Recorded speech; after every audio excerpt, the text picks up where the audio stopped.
Vamos abrir a nossa Bíblia. Estamos finalizando as exposições de Filipenses. É uma pena que muitos irmãos não puderam vir, porque eu julgo nas minhas preparações, pelo menos essa foi uma das mensagens que mais me edificaram. Hoje nós vamos falar sobre ansiedade. É um assunto, uma temática recorrente, e uma temática que tem adoecido muitas pessoas, e eu penso que a igreja precisa constantemente ouvir essas mensagens sobre a ansiedade. Mas na verdade a nossa temática é a paz de Deus. Paz de Deus, e não a paz com Deus. Já vou explicar a diferença entre as duas. O texto é em Filipenses capítulo 4, verso 6 até o 9, fechando essa sessão. Filipenses capítulo 4, verso 6 ao 9 diz assim: Não andeis ansiosos de coisa alguma, em tudo, porém, sejam conhecidas diante de Deus as vossas petições, pela oração e pela súplica, com ações de graças. E a paz de Deus, que excede todo entendimento, guardará o vosso coração e a vossa mente em Cristo Jesus. Finalmente, irmãos, tudo que é verdadeiro, tudo que é respeitável, tudo que é justo, tudo que é puro, tudo que é amável, tudo que é de boa fama, se alguma virtude há e se algum louvor existe, seja isso o que ocupe o vosso pensamento. O que também aprendestes, e recebestes, e ouvistes, e vistes em mim, isso praticai, e o Deus da paz será convosco.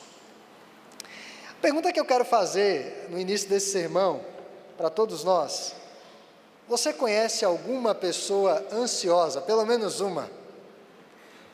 Só uma pessoa? Claro, meus irmãos, você mesmo. Todos nós já passamos por acessos intensos de ansiedade.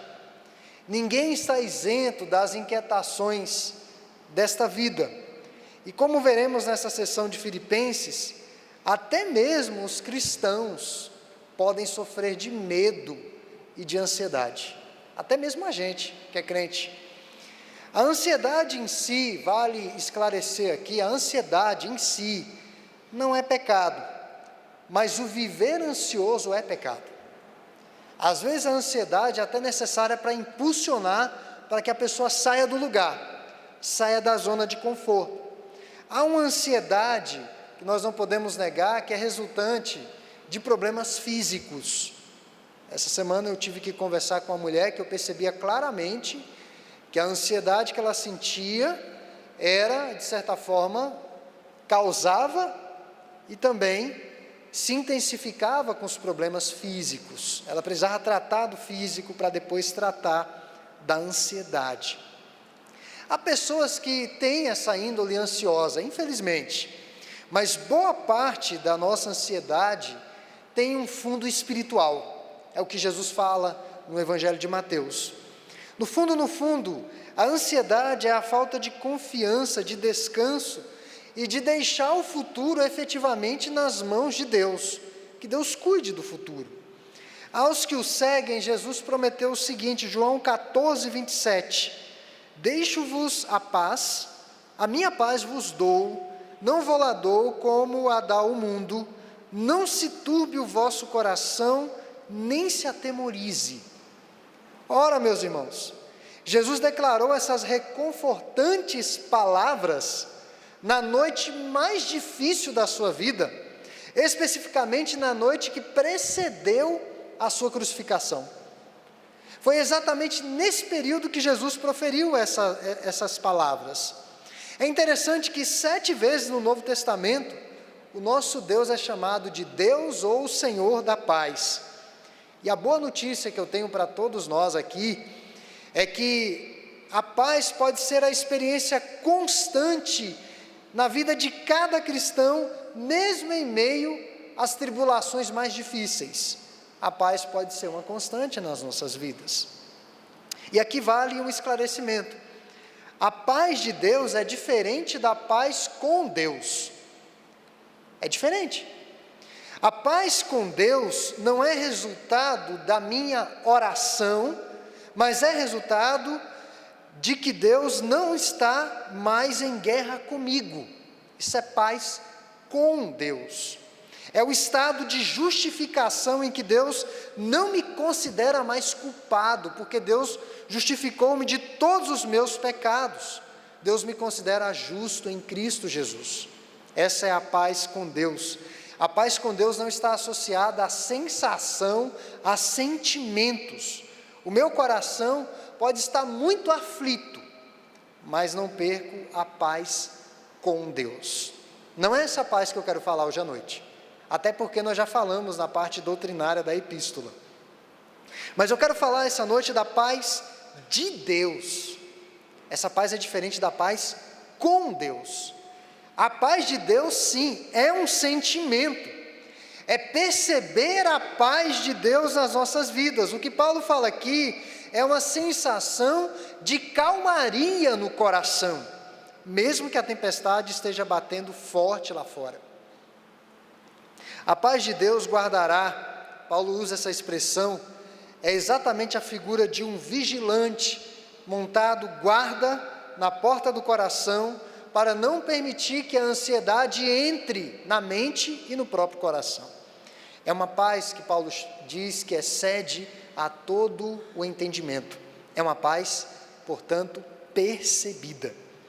Então Paulo dedica aqui apenas 4 versículos sobre este assunto tão complexo, tão atual, tão assim, vital para a igreja. Ele traz aqui um diagnóstico do problema, ele prescreve uma cura para o problema, ele recomendou um plano de ação, e ele faz promessas, ao mesmo tempo, em 4 versículos, sobre um problema tão crítico.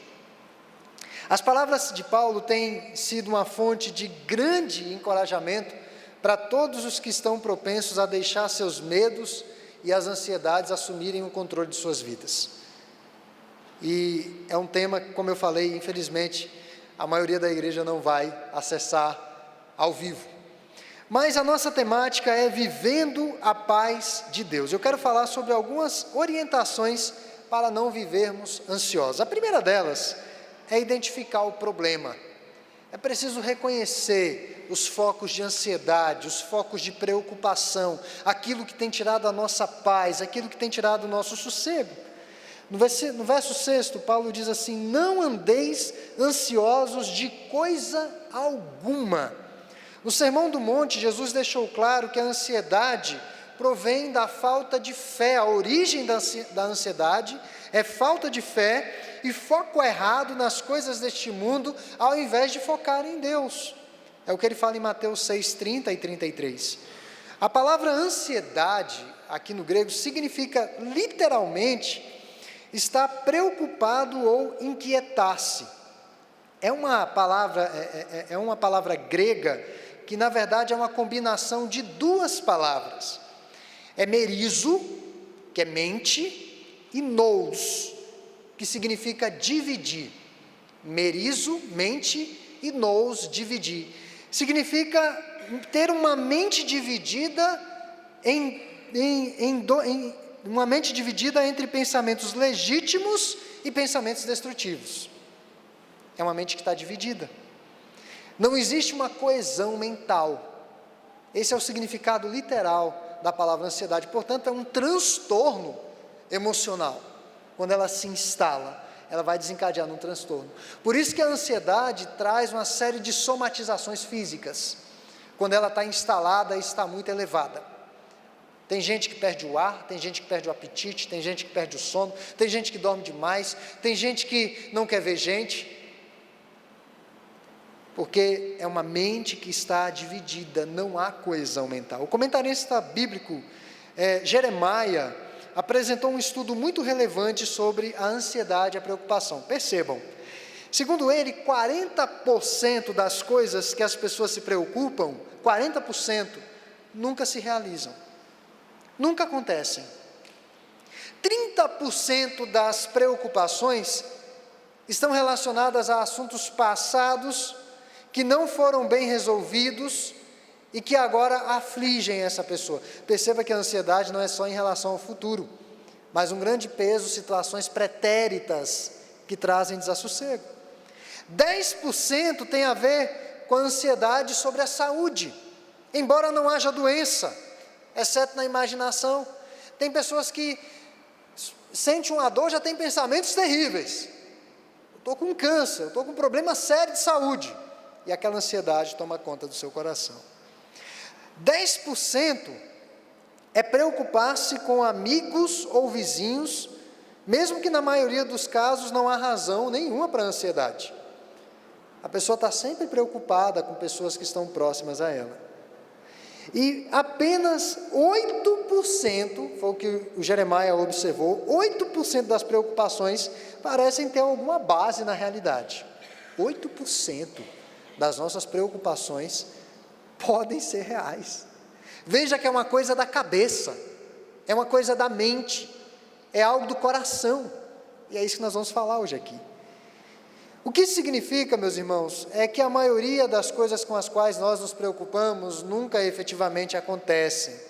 Então, o primeiro passo para lidar com a ansiedade é examinar se a nossa preocupação excessiva é decorrente da falta de fé ou do foco errado em si mesmo e nas coisas dessa terra.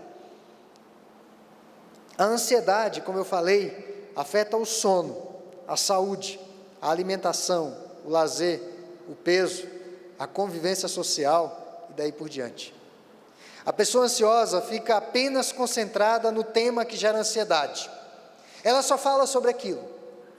Se há política, ela só vai falar sobre política. Se é criação de filhos, ela só vai falar sobre isso. Se é a crise do país, ela só vai falar sobre esse assunto. A pessoa que só fala de um assunto, pode ter certeza que ela pode estar sofrendo de ansiedade. Ansiedade até crônica. Se torna uma pessoa irritadiça. Ela não compreende, ela não se consola com nada. Ela alimenta sempre uma visão pessimista em relação ao futuro. Afeta, inevitavelmente, o casamento, o relacionamento com os amigos, os irmãos na igreja, o desempenho dela no trabalho, o trato com os filhos, enfim, afeta toda a vida dela. Então, a primeira orientação é identificar o problema. A segunda orientação, oração. É o que Paulo fala no verso 6.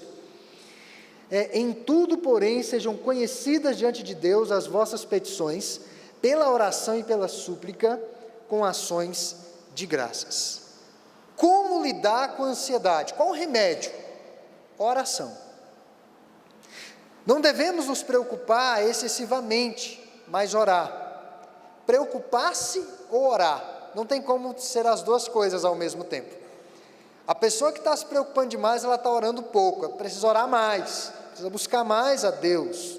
A oração é um grande conforto em tempos difíceis e um poderoso antídoto contra a preocupação. Por meio da oração, nós podemos dizer que o céu realmente visita a terra. É por meio da oração.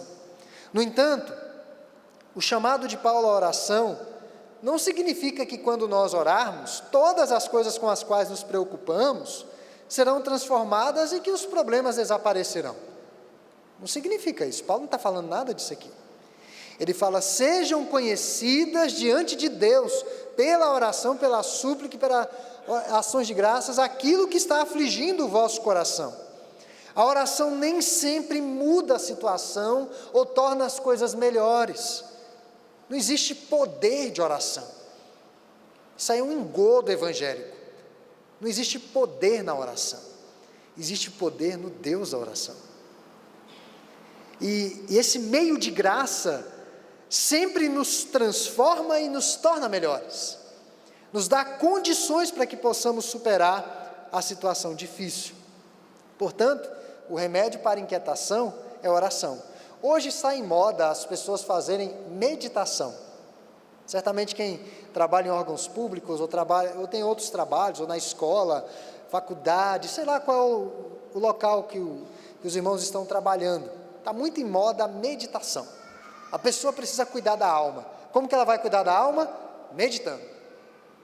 Esses dias eu ouvi uma mãe que disse que estava meditando e a filha lá falando, ela meditando, e de repente ela gritou com a menina, vai dormir, não sei o quê, depois de quase uma hora de meditação. Não é meditação, é oração. A gente precisa orar. É a oração nesse contato com Deus que vai trazer calmaria para o nosso coração. Paulo menciona 3 palavras gregas para a oração, que de certa forma se sobrepõem em seu significado, elas estão intrincadas, mas mesmo assim elas são complementares e se distinguem. Ele usa oração, súplica e ação de graças. A palavra oração é muito usada na Bíblia, tanto no Antigo como no Novo Testamento. E ela diz respeito exatamente a essa ação, não apenas a verbalização, mas a ação de estar na presença de um Deus que é Pai, que acolhe os seus filhos. Essa é a imagem que nós temos da oração aqui. A súplica refere-se a um grito desesperado de ajuda que surge em decorrência de uma necessidade. Então não é apenas se achegar para ser acolhido, mas é um grito por socorro, é a oração. Ação de graças é agradecer a Deus em meio à crise. O apóstolo Paulo diz, não por, mas em. É bom ficar claro isso, que as pessoas têm um certo equívoco. Eu estou doente, eu vou agradecer a doença. Isso não é bíblico, isso não está na Bíblia. O apóstolo Paulo diz, em tudo dai graças, porque esta é a vontade de Deus em Cristo Jesus. Ou seja, agradecer a Deus em meio a uma crise, é dizer o seguinte ao Senhor: Deus, eu não entendo, mas me submeto ao seu propósito soberano nessa situação. Eu sei que o Senhor está trabalhando e confio no que o Senhor está fazendo. Isso é dar graças a Deus em tudo. Certamente Paulo deu o maior exemplo, e a imagem que eu tenho de Paulo, quando ele foi trabalhar na cidade de Filipos para plantar aquela igreja, é quando Paulo foi preso. Está registrado lá no livro de Atos, capítulo 16, especialmente o verso 25. O apóstolo Paulo foi preso, ele estava amarrado a um tronco, nu, ferido, fora açoitado. O texto sacrossanto diz que à meia-noite, Paulo e Silas louvavam a Deus. Eles conseguiram, mesmo em meio às dores, aos reveses da missão, louvar a Deus. Então, por isso que Paulo fala, como quem tinha conhecimento de causa. Sejam conhecidas diante de Deus, por meio da oração, das súplicas e ações de graças, aquilo que causa desassossego em vossos corações. Portanto, irmãos, quando a ansiedade tomar conta do nosso coração, busquemos a Deus numa oração reverente, numa oração humilde, específica, agradecida. A ansiedade é improdutiva, mas a oração sempre dá bons frutos. Eu me lembro quando estava prestes a fazer a cirurgia do ombro, eu fiquei naquela ansiedade, quando marcou, eu falei, meu Deus, vai ser mesmo esse dia, e torcendo para dar alguma coisa errada, mas não deu nada errado, deu tudo certo, para a cirurgia acontecer. E até antes da cirurgia, lá no hospital, quando entrei naquele centro, meu Deus, tem que dar alguma coisa errada para não fazer, mas deu tudo certo. Inúmeros pensamentos na mente. Meus irmãos, se eu soubesse que a cirurgia era tão tranquila, porque foi anestesia geral, eu não vi absolutamente nada, eu tive uma ansiedade boba, uma coisa sem fundamento. A ansiedade é sempre improdutiva, mas a oração sempre dará os seus frutos. Na prática, Deus quer que expressemos o que está causando ansiedade em nossos corações. Deus quer que verbalizemos, que nós digamos a Ele: Senhor, eu estou muito preocupado, o meu coração está aflito, porque eu tenho medo realmente de não conseguir pagar as contas, e contar para Deus, verbalizar, tem que contar para Ele. Os psicólogos, muitas vezes, no trabalho deles, é um trabalho que às vezes eu questiono muito, eles não fazem nada às vezes, eles apenas ouvem. A pessoa vai lá, fala e pronto. Nós temos o psicólogo da nossa alma, que é Deus, que conhece o nosso coração. E às vezes nós não buscamos como deveríamos. Mas além de identificar a ansiedade e orar, uma última observação para desfrutar a paz de Deus é pensamentos e ações corretas. Ainda mais numa sociedade intoxicada de informações. Intoxicada de informações. Esses dias eu ri muito. Minha sogra não acessa a internet, ela falou assim: Jefferson, vê o que o Google fala sobre quem é o maior ladrão do mundo. Minha sogra nem acessa a internet e ela sabe quem é o Google. Eu coloquei lá no Google, quem é o maior ladrão do mundo. Se vocês quiserem ver depois, vai estar lá. Coloca aí quem é o segundo maior ladrão do mundo. Eu falei, gente, até ela sabe que o Google existe. Uma sociedade intoxicada de informação. Verso 8º e 9 diz o seguinte: finalmente, irmãos, tudo que é... Vamos ler juntos? Verso 8º e 9 do capítulo 4 de Filipenses. Finalmente, irmãos, tudo que é verdadeiro, tudo que é respeitável, tudo que é justo, tudo que é puro, tudo que é amável,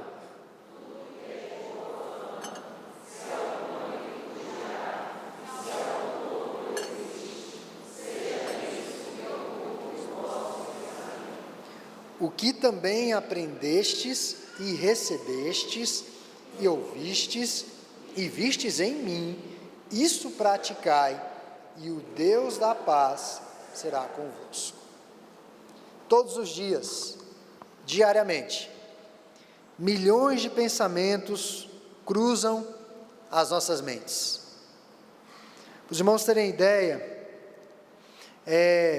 eu não sei se sabiam disso, mas é uma curiosidade. Normalmente, uma pessoa com a sanidade normal tem uma média de 10.000 pensamentos por dia. Da hora que acorda até a hora que repousa, à noite. Isso significa que são 3,5 milhões de pensamentos em um ano. Eu sei que muitos já atingiram aqui essa idade, mas se alguém vive 75 anos, significa que ela teve mais de 26 milhões de pensamentos diferentes na sua vida toda. É um absurdo, né? A mente trabalha muito, ela trabalha até em repouso. Ela está trabalhando. A Bíblia não deixa dúvidas de que a vida das pessoas é produto do que elas pensam. É produto do que está no coração, na mente delas. E diante disto, precisamos considerar o fato de que pensamentos equivocados produzem ações equivocadas. Paulo sabia que as nossas maiores batalhas não são travadas contra o diabo, não são travadas contra o mundo. As nossas maiores batalhas estão aqui, na cabeça, no pensamento. E o pensamento no grego significa mais do que apenas situações divertidas. Mas essa palavra que Paulo coloca aqui significa avaliar, considerar e calcular. É um momento de reflexão, ainda que seja no reflexo, rapidamente. Quando Paulo diz, seja isso que ocupe o vosso pensamento, o mandamento está no tempo presente, ou seja, continuem pensando nessas coisas. Continuem pensando nessas coisas. Encontre o que é verdadeiro e continue pensando nisso. Encontre o que é adorável e continue pensando nisso. Encontre o que é virtuoso e continue pensando nisso. Por isso que é imprescindível a participação na igreja, continuar meditando na palavra, continuar adorando a Deus. Por isso que é imprescindível a leitura da Bíblia, continuar preenchendo os pensamentos com Deus. Um crente deve fortalecer diariamente a integridade moral de sua vida de pensamento. Isso é diário. Como Salomão sabiamente observou, Provérbios 4:23, sobre tudo o que se deve guardar, guarda o coração, porque dele procedem as fontes da vida. Aos Coríntios, o apóstolo Paulo escreveu o seguinte, segundo aos Coríntios 10:5, e toda altivez que se levante contra o conhecimento de Deus, e levando cativo todo pensamento à obediência de Cristo. Isso é diário, irmãos. Isso não foi só na conversão. O pensamento tem que ser levado cativo diariamente a Deus.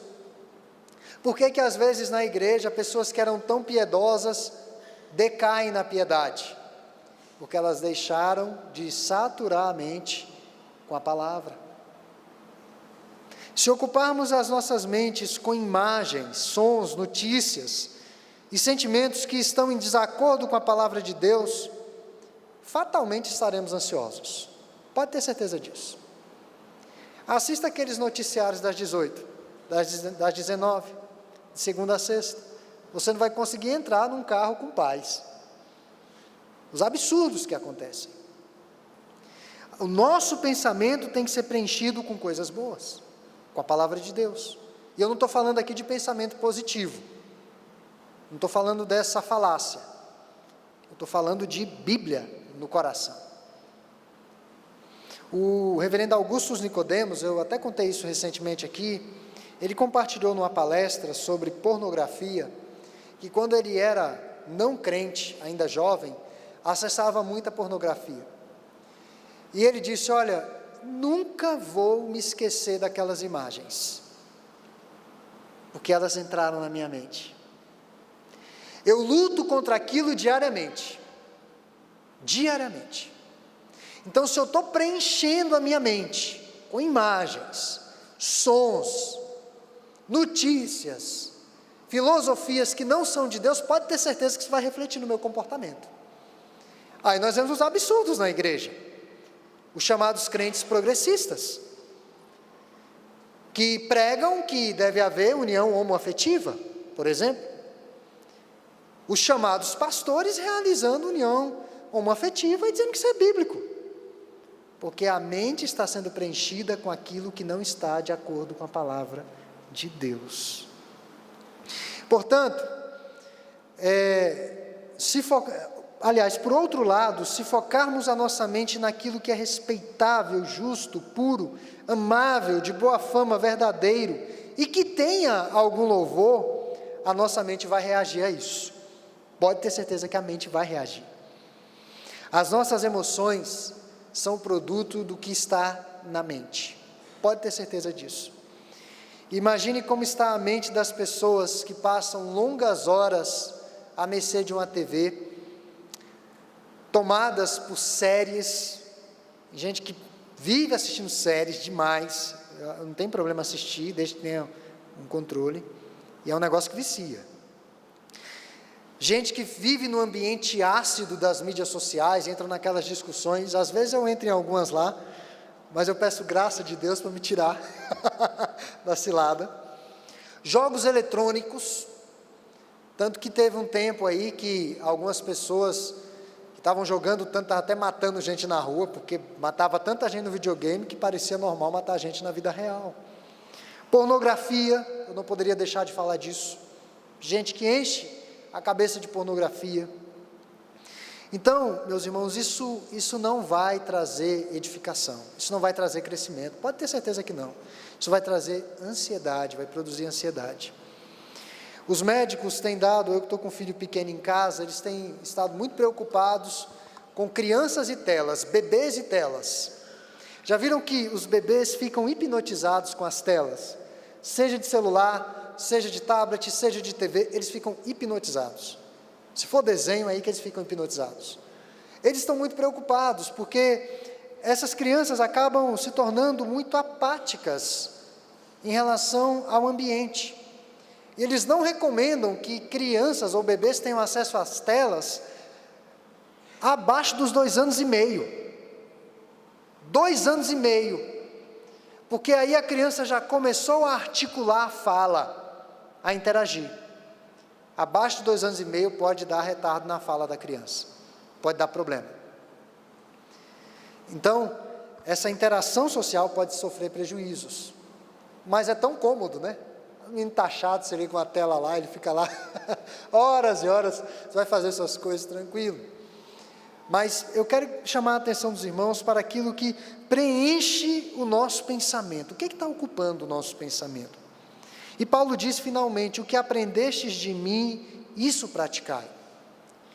Ou seja, o aprendizado determina e orienta a nossa vida. Aquilo que nós aprendemos, fatalmente nós iremos praticar. E o que eles deveriam praticar? É o que ele falou ao longo de toda a epístola, só para recordar algumas coisas. Amar mais, verso 9 do capítulo 1, ter maior discernimento, ainda no verso 9 e o verso 10 do capítulo 1, ser sincero e sem ofensa, no verso 10 do capítulo 1, encher-se dos frutos de justiça, verso 11 do capítulo 1, ter conduta digna do Evangelho, no verso 27 do capítulo 1, estar firmes em um só espírito, verso 27 do capítulo 1, e assim por diante.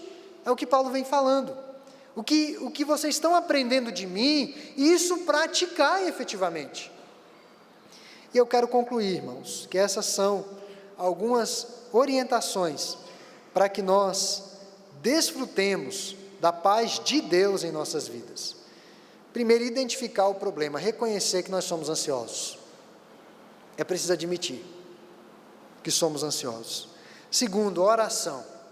Se a ansiedade está elevada, a oração está baixa, precisa aumentar a oração. Terceiro, pensamentos e ações corretas. Muito cuidado com a sua mente.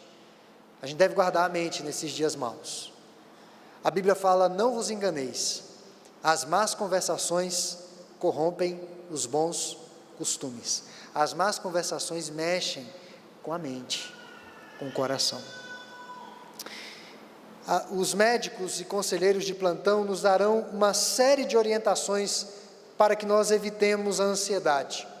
Eles dizem: você precisa descansar mais, ter uma alimentação melhor, se alimentar na hora certa, praticar algum esporte, talvez ajude, uma caminhada, não digo um esporte pesado, uma caminhada, uma corrida. Aqueles que trabalham demais, você precisa de férias. Eu conheci pessoas que estavam ansiosas, preocupadas, mas falou: tira férias. Ela piorou, porque ela parou e ela teve de enfrentar os problemas sem os atrativos do trabalho. É o que acontece com pessoas que aposentam, às vezes elas entram em depressão, porque perdem o significado, elas perdem o rumo. Então eles vão dar esses conselhos. Finalmente, os remédios, tem de todos os tipos que você imaginar no mercado. Mas o problema começa no coração. Não é apenas a ausência de bom sono, boa alimentação. Não é apenas, é bom dormir bem, é bom comer bem, é bom praticar um esporte, é bom cuidar da saúde. Mas não é apenas isso. A ansiedade tem origem na espiritualidade do ser humano. E o apóstolo Paulo faz essa promessa, que a paz de Deus guardará o nosso coração e a nossa mente. Se isso não está acontecendo, irmãos, é preciso colocar em prática isso que foi falado hoje à noite aqui. Então, nada neste mundo, seja problema, necessidade, dúvida, expectativa, deveria tirar a paz do coração do crente, nada mesmo. Independente da crise financeira, política ou social, preocupações em relação ao futuro, se não sei como a minha saúde vai ficar, não sei como vai ser a minha vida quando eu aposentar, quando eu ficar velho, quando os filhos crescerem, quando saírem de casa, essa série de indagações aflitivas e que tiram o sossego, a gente tem que ter cuidado com isso. E uma ilustração que aplica bem isso que eu quis transmitir aqui essa noite, é que nos dias dos pioneiros da aviação, um piloto estava fazendo uma volta ao redor do mundo, isso é um fato real, e depois de 2 horas do seu último voo, ele já estava concluindo essa jornada de voos pelo mundo, ele escutou um barulho no avião, na fuselagem do avião, que era um rato. Ele percebeu que era um rato, ele reconheceu isso, e ele sabia que se aquele rato roesse um cabo vital ali nos comandos, o voo dele estaria prejudicado, e ele iria cair, ele iria despencar. E aquele piloto ficou ansioso, ficou preocupado, eu vou morrer, aquela situação. E aí ele pensou o seguinte, ele lembrou que o rato era um roedor, Então o rato não foi feito para as alturas, mas o rato foi feito para viver no chão e sob a terra, debaixo da terra, literalmente. Então, o que o piloto fez? Ele começou a subir com o avião. Ele começou a subir, e ele chegou, conta a história, a 20 mil pés, e o rato não conseguiu suportar a pressão. Ele morreu. Eu sei que muitos ficarão tristes, quem protege os animais, né? Mas o rato morreu, não sei se foi de um infarto ou de falta de oxigênio, ele morreu, simplesmente. E o piloto percebeu que aquele barulho na fuselagem havia parado, e ele conseguiu, depois de 2 horas, pousar, concluir a sua volta ao mundo, sem ansiedade, sem problema nenhum. As lições práticas que nós tiramos disso é que a ansiedade é como um rato, um intruso na fuselagem do avião, mas nós temos que saber que o rato não vive nas alturas, ele não consegue sobreviver nas alturas, ele não pode viver ou sobreviver no lugar secreto de comunhão, de oração com o Altíssimo, não é possível. Vejam que até Cristo, na noite que precedeu a sua morte, foi tomado de ansiedade. E o que Jesus faz? Uma vigília. Ele chama os seus discípulos para uma vigília, e ele ora. Depois, a 3ª vez, Jesus diz aos seus discípulos: vamos acordar, porque o pessoal já está chegando o momento. E ele se entrega, para que fosse crucificado. Então o rato não pode respirar na atmosfera vital criada pela oração e em familiaridade com a Escritura. A preocupação excessiva morre quando a levamos ao Senhor através da oração e da sua palavra. Eu quero que essa imagem fique na cabeça de todos nós essa noite. Que Deus nos ajude a não vivermos ansiosos. Que o Deus da paz guarde as nossas mentes e os nossos corações em tempos difíceis. Amém.